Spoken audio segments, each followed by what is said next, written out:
જય માતાજી।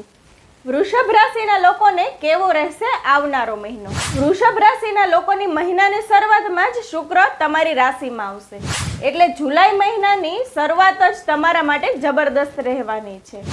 મહિનાની શરૂઆતમાં જ તમે અનુભવ કરશો કે તમારા ઘણા પેન્ડિંગ કાર્યો પૂરા થઈ રહ્યા છે, અને એના સિવાય આ મહિને તમે મોટિવેટેડ પણ ફીલ કરી શકશો। વ્યાપારમાં પેન્ડિંગ કાર્યો તો થશે જ, પણ નવા કાર્યમાં થોડો વિલંબ થઈ શકે છે અને ઉતાવળમાં કરેલા કાર્યો બગડી શકે છે, એટલે સમજી વિચારીને જ કાર્ય કરવા। પરિવાર અને મિત્રોનો સહયોગ મળશે અને કંઈક નવું શીખવા પણ મળશે। તમારા કાર્યમાં નવા અખતરા તમને નિરાશા આપી શકે છે। આ મહિને તમારા જૂના મિત્રો સાથે જેની સાથે તમારો સંપર્ક તૂટી ગયો હતો એ પાછા તમારા જીવનમાં આવશે।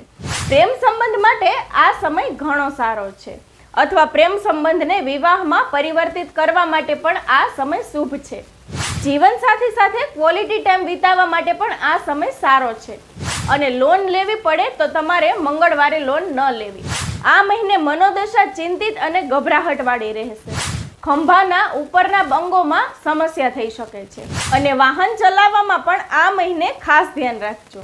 તો આ વિડીયો તમારા ફ્રેન્ડ સર્કલમાં કોઈ પણ વૃષભ રાશિવાળા વ્યક્તિ હોય તેને અવશ્ય શેર કરજો। જય માતાજી।